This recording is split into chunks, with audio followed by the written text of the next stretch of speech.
नमस्कार दोस्तों, मैं डॉक्टर संदीप दोस्तों हाजिर हूँ आपके सामने अपनी नई वीडियो के साथ। तो दोस्तों जैसा कि मेरे कुछ भाइयों की डिमांड पे मैं आपको आयुर्वेद की लगभग सभी तरह की भस्में बनाने की विधि अपने यूट्यूब चैनल संदीप आयुर्वेदा के ज़रिए से बता रहा हूँ। तो आज दोस्तों मैं आपको बताने वाला हूँ लोहा भस्म के बारे में। तो इससे पहले दोस्तों आप मेरे चैनल को सब्सक्राइब कर लें और मेरे दूसरे चैनल संदीप आयुर्वेदा 2 को भी आप सब्सक्राइब कर लें। दोस्तों इस वीडियो के डिस्क्रिप्शन में मैं अपने दूसरे चैनल की वीडियो का लिंक दे दूंगा आपको, तो आप उसे भी सब्सक्राइब कर लें। दोस्तों जिस तरीके से आपने इस चैनल पे मेरी सपोर्ट की और मेरे सब्सक्राइबर आज 25,000 से ऊपर पहुंच चुके हैं, तो उसी तरीके से दोस्तों दूसरे चैनल पे भी आप मेरी सपोर्ट करें, ताकि आने वाले टाइम में मैं आपको और अच्छी अच्छी चीज़ें बता सकूँ और आप भाइयों का भला कर सकूँ। तो दोस्तों आज मैं आपको बताने वाला हूँ लोहा भस्म के बारे में। तो लोहा भस्म बनाने के लिए दोस्तों सबसे पहले आपको क्या करना है, सबसे पहले आपको ले लेना है लोहा। दोस्तों लोहा कौन सा लेना है, यहाँ पे आके लोग उलझ जाते हैं, यहाँ पे आके लोग उलझ जाते हैं, अच्छे से उलझ जाते हैं, क्योंकि उन्हें पता ही नहीं है कि लोहा कौन सा इस्तेमाल करना है। क्योंकि दोस्तों आमतौर पे जो ये लोहा आजकल आ रहा है, ये लोहा इसमें मिलावट होती है और धातुओं की मिलावट होती है, तो ये प्योर लोहा नहीं होता।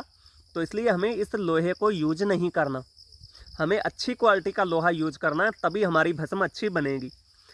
तो दोस्तों यूँ तो आप जैसे पुरानी जो तलवारें होती थी, पुराने औजार होते थे आज से लगभग 30-40 साल या 50 साल पहले के, तो वो बिल्कुल शुद्ध लोहा होता है, साफ़ लोहा होता है, ओरिजिनल लोहा होता है।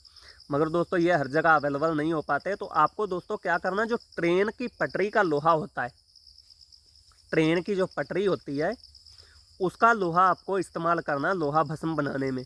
अब दोस्तों एक चीज़ मैं यहाँ पे आपको बता दूँ, कहीं ट्रेन की पटरी आप काटने मत पहुँच जाना, क्योंकि अगर आप पकड़े जाते हो तो लगभग ज़्यादा भी नहीं तो 30-40 साल के लिए जेल में चले जाओगे, ज़्यादा कुछ नहीं होगा। तो इसलिए दोस्तों जो ये आपको लोहा लेना है ट्रेन की पटरी का, ये आपको किसी कबाड़िए के पास से लेना है। क्योंकि दोस्तों जो ये ट्रेन की पटरियाँ ख़राब हो जाती हैं, तो वो कबाड़ियों के पास बेच दी जाती हैं, तो उनसे आप इसका टुकड़ा ले लें। ये दोस्तों कोई इतनी महंगी कोई सोना तो है नहीं जो ज़्यादा महंगा आपको मिलेगा। ये वही 30-40 रुपये या 50 रुपये या ज़्यादा से ज़्यादा 60 रुपये किलो आपको आराम से मिल जाएगा। आप 5 किलो ले आएँ। उसके बाद दोस्तों इसका आपको बनाना है बुरादा। अब दोस्तों 5 किलो लोहे का बुरादा कोई बच्चों का खेल तो है नहीं कि रेती घुमाई और बन गया।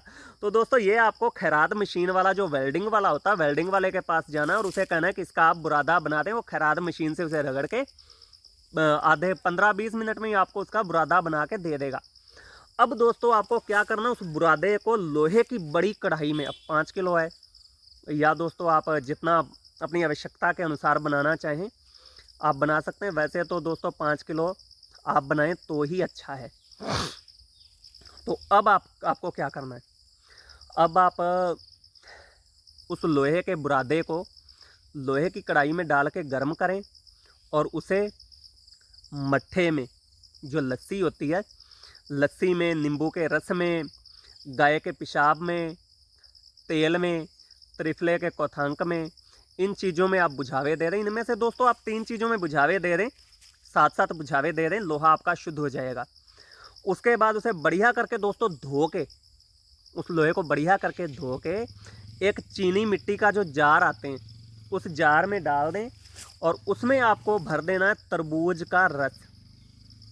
तरबूज का रस वो आप इस तरीके से भर दें कि लगभग 4 उंगली वो उससे ऊपर हो।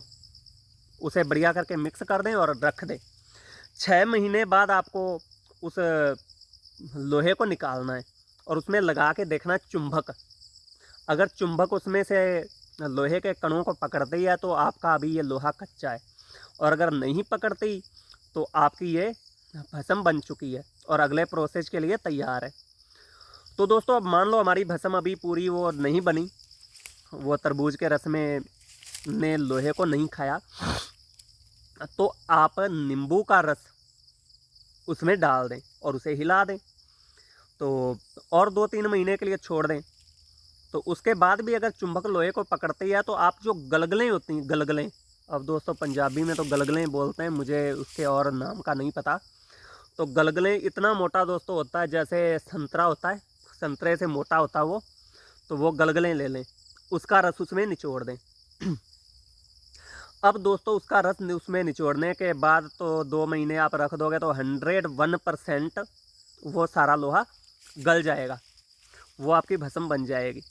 उसके बाद दोस्तों आपको क्या करना है, यहीं पे अगर आप इसे आप बिना आग के भस्म आप इसे बनाना चाहते हैं तो इसे 1 साल आप ऐसे ही पड़ा रहने दें। और इसमें हर मौसम में, जैसे खरबूजे आए, खरबूजे का रस डाल दिया, अनार आया, अनार का रस डाल दिया, मौसमी आई, मौसमी का रस डाल दिया, अमरूद का रस डाल दिया, पपीते का रस डाल दो जी।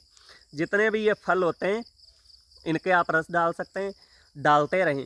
और बाकी जैसे सब्जियां हैं तो सब्जियों के रस भी आप इसमें शामिल कर सकते हैं। तो 1-1.5 साल में ये आपकी इतनी ज़बरदस्त भस्म बन जाएगी, बिना आग के ही आप इसे इस्तेमाल कर सकते हैं।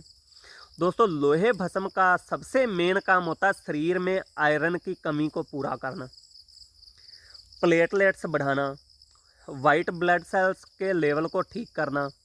उसके बाद दोस्तों लीवर के रोगों के लिए ये बहुत ही ज़बरदस्त चीज़ है और शरीर में ताकत बनाती है, नया खून बनाएगी, ताज़ा खून बनेगा, स्किन के रोग आपके ठीक होंगे। और उसके अलावा दोस्तों जो लेडीज़, खास करके लेडीज़ के चेहरे पे दाग धब्बे हो जाते हैं डिलीवरी के बाद, यानी कि बच्चा होने के बाद जो झाइयाँ वगैरह पड़ जाती हैं, उसके लिए ये बहुत ज़बरदस्त चीज़ है। इसकी मात्रा दोस्तों आधी से 1 रत्ती तक होती है। तो इसके अलावा दोस्तों जो आग दे के हमें भस्म बनानी है तो उसमें काफ़ी सारी जड़ी बूटियों का इस्तेमाल होगा।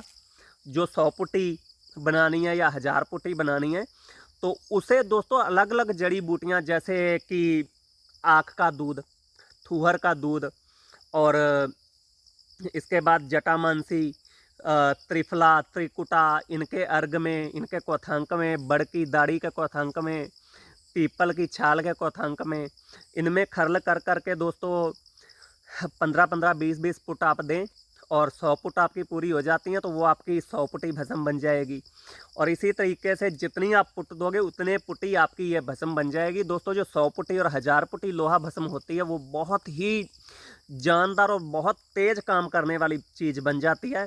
उसकी मात्रा भी 1 चावल 2 चावल इस तरीके से होती है। तो दोस्तों उम्मीद करता हूँ मेरे द्वारा दी गई जानकारी आपको अच्छी लगी होगी। तो मेरे चैनल को सब्सक्राइब कर लें और मेरे दूसरे चैनल संदीप आयुर्वेदा 2 को भी सब्सक्राइब करें। और उसकी वीडियो का लिंक दोस्तों मैं आपको डिस्क्रिप्शन में दे दूँगा। धन्यवाद।